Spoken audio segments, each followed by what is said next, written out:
Qu'est-ce que j'avais comme question? Oui, la dernière fois qu'on s'était réunis, bon, pour ceux qui étaient en présentiel en tout cas, on avait partagé un passage dans 1 Corinthiens 3 et je vais le lire. 1 Corinthiens 3 à partir du verset 10, je vais lire. Selon la grâce de Dieu qui m'a été donnée, j'ai posé le fondement comme un sage architecte et un autre bâtit dessus.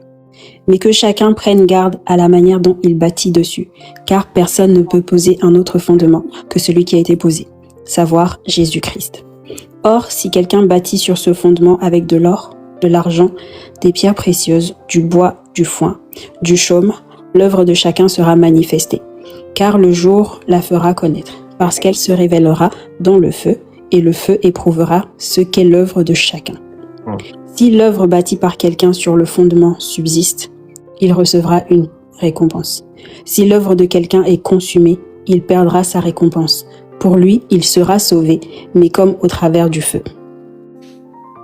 Donc, sur base de ce passage, moi j'ai compris donc qu'il y a un seul fondement, en tout cas dans notre chrétienté, qui est Christ, le fondement dont Paul parlait.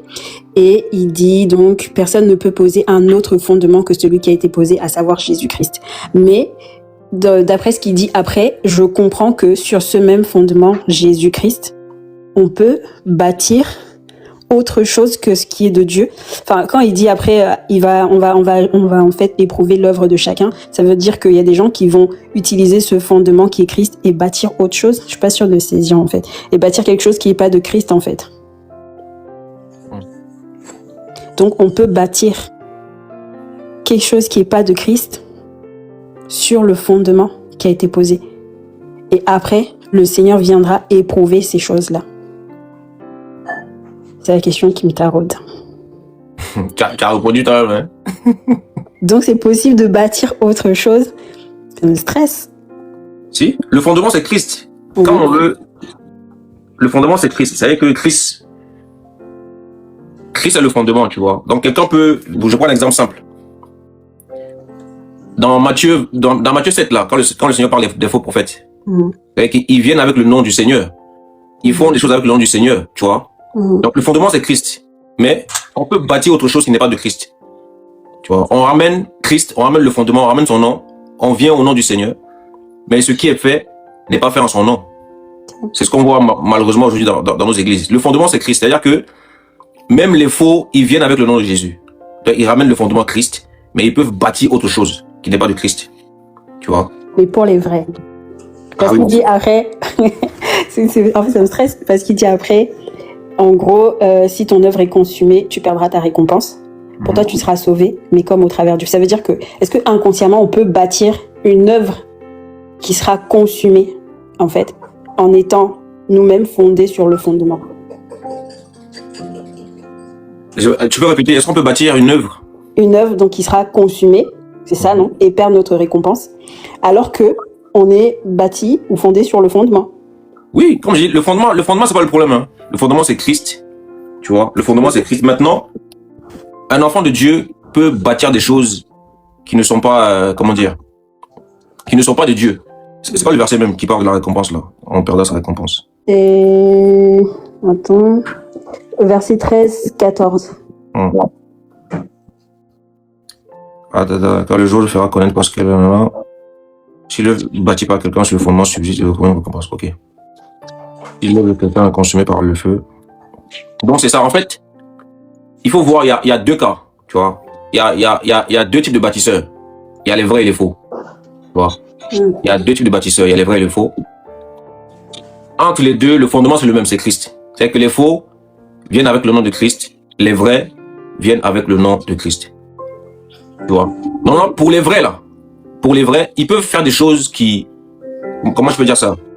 Qui ne vont pas... Ils peuvent faire une œuvre, ils peuvent faire des choses qui ne vont pas plaire à Dieu. Ils peuvent bâtir, mais ils peuvent mal bâtir en fait. Je parle des vrais. Les vrais, voilà, je parle des vrais. Je parle même pas des faux. Les vrais, c'est tu peux être un enfant de Dieu véritable. Tu peux bâtir des choses qui ne plaisent pas à Dieu. Et dans ce cas-là, tu perds ta récompense. Tu seras sauvé comme dans un feu. C'est-à-dire que Dieu va t'arracher comme dans un feu en fait. Je parle des vrais. Voilà. On voit des vrais, on voit des gens qui ont bien commencé. Et puis à un moment donné, ils commencent à bâtir autre chose. Ils commencent à mal bâtir en fait. Oui, effectivement, Ce que tu risques de perdre, c'est ta récompense. C'est la récompense. Tu vois, je parle des vrais. Donc le fondement, c'est Christ. Mais dans la manière de bâtir, tu peux mal faire des choses, en fait. Tu peux mal bâtir. Je pense que ceux-là, ils font pas, les vrais ne font pas les choses, comment dire? Voilà, ils sont sincères, en fait. Là, ils pensent bien faire. Le vrai, il pense bien faire, mais il est en train de mal faire, en fait. Donc tu bâtis mal. Et quand c'est comme ça, bah, effectivement, tu vas perdre ta récompense. Parce que l'œuvre que tu fais est mal bâtie. Elle sera consumée par le feu. Tu vois. Mais comme tu es sincère, comme tu es un enfant de Dieu, bah, tu seras sauvé. C'est comme si on va t'arracher du feu, en fait. Tu vois. Mais c'est différent des faux. Les faux, ils ramènent le nom de Christ. Et consciemment, ils bâtissent mal. Ils savent ce qu'ils font. Tu vois. Donc il y a deux types de bâtisseurs. Mais le même fondement, c'est Christ. Tu vois. Moi, je pense que Paul ici, il parle des vrais, mais qui bâtissent mal. Il y en a qui bâtissent mal, qui font mal des choses. Qui sont enfants de Dieu, mais qui font mal les choses. Bah, ton œuvre sera consumée par le feu. Parce que ton œuvre n'est pas agréable. Ce que tu fais n'est pas agréable. Tu vois.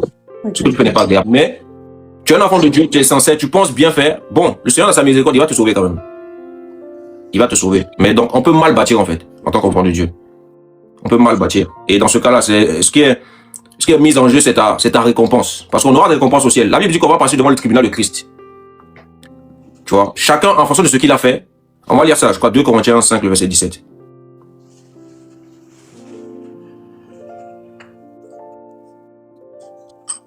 Non, 2 Corinthiens 5.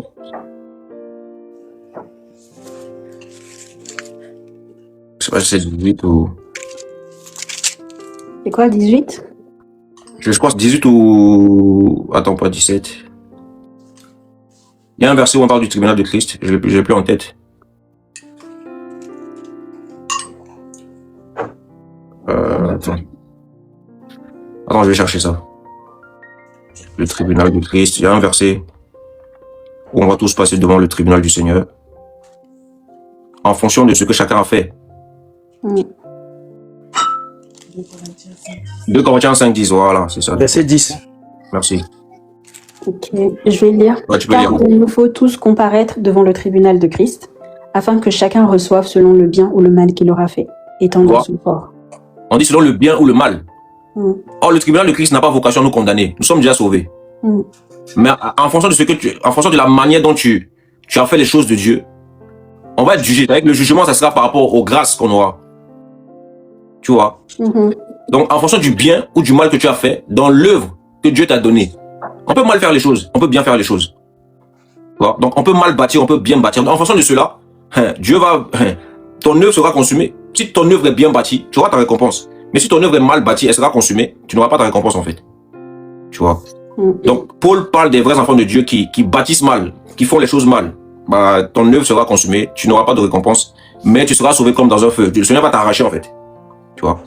Donc ça veut dire que, excusez-moi, je continue. Yann n'est pas là, je vais monopoliser la parole. Ça veut dire que, en fait, le Seigneur, c'est vraiment important pour moi de comprendre, le Seigneur, il distingue l'œuvre qu'on fait pour lui et le salut et le... Et comment je vais exprimer pas le salut, les choses, enfin les autres choses qu'on fait. Parce que la parole nous dit qu'un bon arbre porte des bons fruits. Et le mauvais arbre porte des mauvais fruits.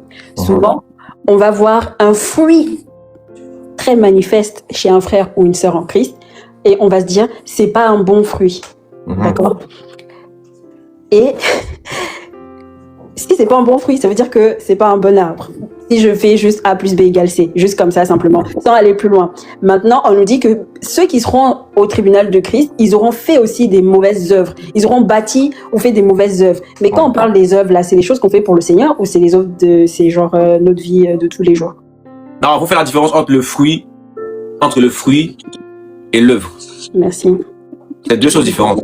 D'accord. Il y a une différence entre le fruit et l'œuvre.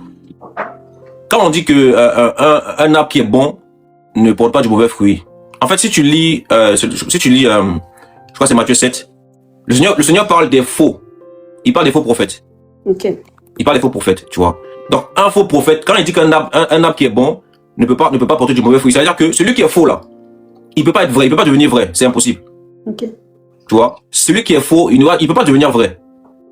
Tu vois, ils sont au milieu de nous, mais ils ne sont pas des nôtres. Donc, il parle des personnes qui sont fausses, mais qui ne seront jamais vraies. Tu vois. Maintenant, nous, en tant qu'enfants de Dieu, la Bible parle du fruit de l'esprit. Il faut savoir que ce que Jésus a fait à la croix, l'œuvre de la croix, touche l'esprit. Quand on dit que nous sommes sauvés, ce que Jésus a fait à la croix, là, ça touche l'esprit. Tu vois? Ça touche l'esprit. C'est-à-dire que c'est l'esprit qui a été régénéré. Tu vois? Maintenant, c'est ce qu'on appelle en fait le salut passé. Le salut passé, en fait, ça touche l'esprit. Ce que Jésus a fait à la croix, il a sauvé notre esprit. Il a régénéré l'esprit. Tu vois? On devient une nouvelle créature. Mais c'est l'esprit qui est changé. Maintenant, on a aussi une âme. Tu vois? On a une âme. Maintenant, l'âme fait référence au fruit de l'esprit. Tu vois? Au caractère. On doit devenir à l'image parfaite de Christ. Donc, on peut être un enfant de Dieu et puis porter du mauvais fruit, dans le sens où l'âme n'a pas atteint la statue parfaite de Christ. Tu vois? Est-ce qu'elle m'entend, Inès? Oui, je suis là. Voilà. Donc, on peut être un enfant de Dieu et puis le fruit de l'esprit là, Dieu, c'est au fur et à mesure qu'on avance, le Seigneur nous change. Il change le caractère. Donc, on peut être un enfant de Dieu et puis avoir un mauvais fruit, mais ça ne veut pas dire que on est faux. Qui n'a jamais péché ici là, depuis que tu es chrétien? Ça c'est l'âme, ça c'est le fruit de l'esprit. Qui s'est jamais mis en colère? Qui s'est jamais emporté? Qui n'est jamais tombé dans un péché? Tu vois? Donc le fruit est différent de l'œuvre que on fait avec le Seigneur. Le fruit c'est l'âme. Au fur et à mesure qu'on avance, le Seigneur nous travaille. On doit atteindre la parfaite statue de Christ. Et c'est à travers l'eau de la parole que le Seigneur nous lave. C'est à travers les enseignements que l'âme l'âme est sauvée. Tu vois? Donc on peut être un enfant du Seigneur et puis avoir un mauvais fruit. Quand on lit Galates 5 là, qui peut me dire ici qu'il a tout le fruit là? L'amour, la joie. Si tu as tout ça actuellement là, c'est que toi tu es devenu comme Jésus. Donc s'il y a quelqu'un ici qui manifeste tout ce fruit là, qui lève la main, personne, je ne crois pas. Parce que c'est un processus. L'esprit est sauvé, mais l'âme est en train d'être sauvée. En fait, l'œuvre de la croix, le salut touche trois parties. Ça touche l'esprit, l'âme et le corps. Donc l'esprit est sauvé, mais actuellement l'âme est en train d'être sauvée en fait. Le caractère est en train d'être changé. On doit atteindre la parfaite statue de Christ. Donc, en tant qu'enfant de Dieu, on peut avoir un mauvais fruit, dans le sens où le caractère n'est pas encore totalement à l'image de Christ. Tu vois? À l'image de Christ. C'est ça en fait. Mais ça ne veut pas dire que on est faux parce que l'arbre qui est bon ne porte pas mauvais fruit. Non, c'est pas dans ce sens-là. Là-bas, il parle des faux. Mais nous, en tant qu'enfants du Seigneur, on peut avoir un mauvais fruit parce qu'on n'a pas encore atteint la parfaite statue de Christ. Nous sommes en route. Maintenant, ça, c'est différent de l'œuvre qu'on fait pour le Seigneur. Chacun de nous fait une œuvre pour le Seigneur. Et on peut mal faire cette œuvre-là. On peut mal bâtir, en fait. Donc, si on bâtit mal, ce qui est en jeu, ce n'est pas le salut. Ce n'est pas le salut, c'est la récompense. Tu vois?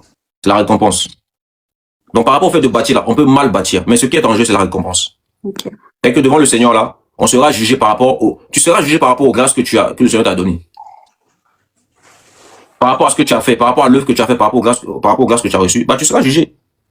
Si tu as mal bâti, ta récompense, on n'aura pas tous les mêmes récompenses au ciel. Non.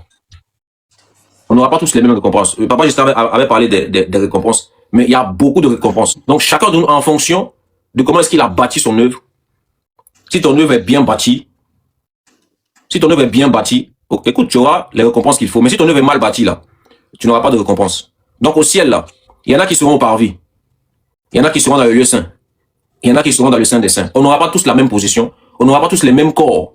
On aura des corps glorieux, mais on n'aura pas tous les mêmes corps. On n'aura pas tous les mêmes couronnes. Tu vois? Donc, on doit bien bâtir. Ce que le Seigneur te met à cœur, on doit bien le faire. Tu vois? Par exemple, ce qu'on fait sur TikTok, c'est une œuvre. C'est une œuvre. Si on bâtit mal, la récompense ne sera pas là. Mais si on bâtit bien, la récompense sera là. Tu vois? Donc, c'est ça en fait. Il y en a qui bâtissent mal, il y en a qui bâtissent bien. Donc, je ne sais pas si j'ai bien répondu à ta question. Oui, donc le fruit, c'est quelque chose qu'on discerne chez les gens et qu'on doit manifester, entre guillemets, et qui doit se consommer au milieu de l'église. Et l'œuvre, donc juste pour bien comprendre la différence, et l'œuvre, c'est quelque chose qui est bâti dans le cadre de notre travail pour Christ. Voilà. Le fruit, ça touche à notre âme. Tu vois? Le fruit, c'est l'âme. Et comme j'ai dit, l'esprit est déjà sauvé. Mais l'âme est en train d'être sauvée. Tu vois, l'âme, ça touche au caractère. On doit atteindre la parfaite image de Christ. Et le Seigneur sauve l'âme à travers la parole de Dieu. Il nous lave à travers la parole, à travers les enseignements. Si tu lis même Éphésiens 4, parmi les choses que les prophètes, les pasteurs doivent faire, ils doivent perfectionner, ils doivent édifier pour qu'on puisse atteindre la parfaite statue de Christ. Donc le Seigneur passe par les enseignements, par la parole de Dieu pour nous laver. Voilà pourquoi les gens qui n'aiment pas être enseignés là, au niveau du caractère, ça sera compliqué. Tu vois, la personne est sauvée, mais elle a un caractère bizarre. Tu vois, la personne est sauvée, tu es en Christ, mais tu peux t'énerver facilement.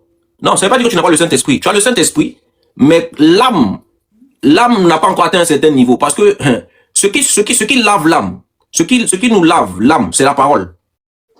Amen. La parole. Éphésiens 5, le verset 25 à 26. Donc, le Seigneur passe par les ministères d'Éphésiens pour perfectionner l'âme. L'âme est en train d'être sauvée. Ouais. Donc, les gens qui n'aiment pas, quelqu'un qui n'aime pas être enseigné, il aura un sale caractère. Tu es chrétien, tu es chrétienne, mais comme tu n'aimes pas les enseignements, comme tu n'aimes pas être lavé, tu auras un sale caractère en fait. Ça, c'est le fruit de l'esprit. Tu vois, c'est le fruit de l'esprit. On a actuellement le repos de l'esprit. Merci, ma soeur. Voilà, Éphésiens 5. On va lire Éphésiens 5. Est-ce que tu peux lire Éphésiens 5? Ouais. Le verset 25 à 26. C'est important de savoir ces choses. Éphésiens 5, 25 à 26. Bon, Marie, aimez vos femmes comme Christ aime, donc comme Christ a aimé l'Église et s'est livré lui-même pour elle, afin de sanctifier par la parole, après l'avoir purifiée par le baptême d'eau, afin de faire paraître devant lui une Église glorieuse, sans tache, ni ride, ni rien de semblable, mais sainte et irrépréhensible. Amen. Amen. On dit purifié par le baptême d'eau. Dans d'autres versions, voilà, ça dépend des versions. Il y a des versions où on dit en la lavant par la parole. Tu vois. Donc, dans le second, ils disent afin de la sanctifier par la parole, après l'avoir purifiée par le baptême d'eau. Donc, tu vois. Donc, au niveau du caractère, là, au niveau de l'âme, on est en train d'être sauvé. On est en train d'être sauvé. Le Seigneur sauve l'âme à travers les enseignements, les ministères d'Éphésiens, les apôtres, les prophètes, les docteurs, les pasteurs. Eux, ils sont là pour enseigner le corps de Christ. Donc, c'est cette parole que tu reçois qui va te laver, qui va venir, réajuster le caractère, le fruit de l'esprit. Tu vois. Donc ça n'a rien à voir avec l'œuvre. Ça, c'est le fruit. On doit atteindre la parfaite statue de Christ. Ça, c'est l'âme qui est sauvée. Et le corps sera sauvé lors de l'enlèvement de l'Église. C'est ce qu'on appelle la rédemption du corps. Donc, on sera sauvé esprit, âme et corps. Là, actuellement, l'esprit est sauvé, mais l'âme est en train d'être sauvée. Le jour de l'enlèvement, le corps sera sauvé. On aura des corps glorieux. Vous voyez? Donc, l'âme, c'est le fruit. C'est-à-dire qu'un chrétien qui a le Saint-Esprit, il peut avoir un mauvais fruit, dans le sens où le caractère n'est pas encore totalement à l'image de Christ. Voilà pourquoi tu peux te mettre en colère. Je peux me mettre en colère. Mais ça ne veut pas dire que tu n'es pas chrétienne. Je ne suis pas chrétien. Oui. Voilà pourquoi la chair est là. Donc, on peut manifester les œuvres de la chair. C'est lié à l'âme. Tu vois. Maintenant, l'œuvre est différente. L'œuvre, c'est par rapport aux grâces que Dieu t'a données. Et tu peux mal bâtir. Si tu bâtis mal, ta récompense est en jeu. Parce qu'au ciel, on aura des couronnes. On va passer devant le tribunal de Christ. Dieu va t'appeler Inès. Bon, je t'ai donné tel don, telle grâce. Qu'est-ce que tu as fait? Est-ce que tu as multiplié tes talents? Qu'est-ce que tu as fait? Donc, on aura des comptes à rendre par rapport aux grâces qu'on nous a données. On aura des comptes à rendre. Donc, c'est ça. Je ne sais pas si je me suis bien expliqué. Oui. Si papa Jessica voulait rajouter autre chose. Je vais juste ouvrir une parenthèse. Juste quand on voit les versets avant du chapitre 3, en fait. Donc, voilà, Paul reprochait, en fait, à ces croyants de Corinthiens, en fait, de Corinthe d'être charnel. Parce que, avec qui se disait, moi, je suis d'Apollos, moi, je suis de Paul. Donc, on voit bien que voilà, ça confirme bien qu'il ait fait mention là, des enfants de Dieu qui bâtissent vraiment sur Christ, en fait. Il n'est pas question, en fait, des faux, comme ça a été expliqué, en fait, tout à l'heure. Je vais lire le verset, je vais lire 1 Corinthiens 3, à partir du verset 4. 3, 4. 4. Dans la semeur, je lis. Lorsque vous dites, pour moi, c'est Paul, ou pour moi, c'est Apollos, n'êtes-vous pas comme les autres hommes, a dit Charnel. Après tout, que sont donc Paul et Apollos? Des serviteurs grâce auxquels vous avez été amenés à la foi. Chacun d'eux accomplissant la tâche particulière que Dieu lui a confié. Donc, on voit déjà l'idolâtrie, en fait, voilà, par rapport au service de Dieu, ça a toujours existé, en fait, division. Non, moi, je suis de Paul, moi, je suis d'Apollos. Et là, Paul dit que, en agissant ainsi, on est charnel. Et là, Paul définit les choses. Il dit, qui est Paul, qui est Apollos? C'est des serviteurs, en fait, que Dieu a utilisé de manière particulière, tout simplement. Voilà. Il dit, moi, j'ai planté. Donc, Paul, il a dit, il a placé les choses. Lui, il a planté. Apollos a arrosé. Mais c'est Dieu qui fait croître. Peu importe, en fait, qui plante et qui arrose. Ce qui compte, c'est Dieu qui fait croître.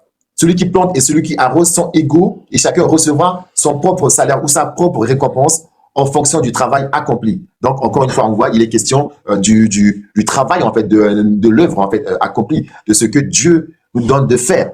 Car nous travaillons ensemble au service de Dieu.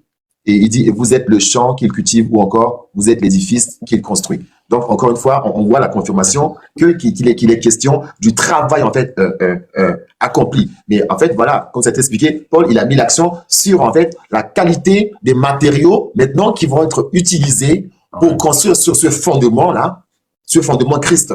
Et d'après les versets que nous avons lus, on voit qu'il y a différents types de matériaux. Il y a des matériaux qui vont résister au feu et d'autres non. La paille ne va pas résister, en fait, au feu. Voilà. L'or, oui. Le bois, non. Mais qu'est-ce que cela veut dire pour nous? En fait, ça peut symboliser, en fait, nos motivations, en fait. Nos motivations. Sur quelle base, en fait, je sers le Seigneur? Sur quelle base, en fait, je fais le travail du Seigneur? Est-ce que je suis en recherche de reconnaissance? Est-ce que je veux qu'on me voie? Est-ce que je veux qu'on m'acclame? Est-ce que je veux qu'on m'admire? Est-ce que je veux montrer quelque chose? Ou tout simplement, j'ai ce cœur de serviteur que je me mets, en fait, voilà, au service des autres. Voilà, comme il nous est demandé, hein, dans 1 Pierre 4, voilà, que chacun mette au service des autres les dons qu'il a reçus. Tout simplement travailler, voilà, pour le Seigneur. Et la Bible nous interpelle sur la qualité, en fait. Et c'est vrai, ce que tu as dit, ça nous interpelle, en fait. On peut partir sur de mauvaises motivations. On voit les chrétiens de Corinthe, bien qu'ils sont au Seigneur, mais avec des motivations charnelles, avec des divisions. Moi, je suis de Paul, moi, je suis d'Apollos. Qu'est-ce qui nous motive, en fait? Quand je sers le Seigneur, quel est le motif, en fait? Est-ce que je veux, comment dirais-je, montrer quelque chose? Voilà. Ou tout simplement, je le fais parce que le Seigneur me donne ce fardeau, et je le fais, et sachant que cette œuvre, en fait, voilà, va être éprouvée, et que si le feu consume cela, ben, je perds la récompense. Donc, ça veut dire qu'on peut prendre du temps pour jeûner, servir le Seigneur, faire des croisades, faire toutes ces choses-là, et que ça ne va pas résister, en fait, par le feu. Pourquoi? Peut-être parce que les motivations ne sont pas bonnes. Notre prière, c'est que le Seigneur nous aide, en fait, bien-aimés. C'est que le Seigneur nous aide, qu'on ne perde pas de temps, que personne d'entre nous, si dans le passé, ou si jusqu'à maintenant, j'ai bâti avec des matériaux qui ne sont pas nobles, qui sont peut-être la paille, le chaume ou le torchis, que ce ne soit plus le cas.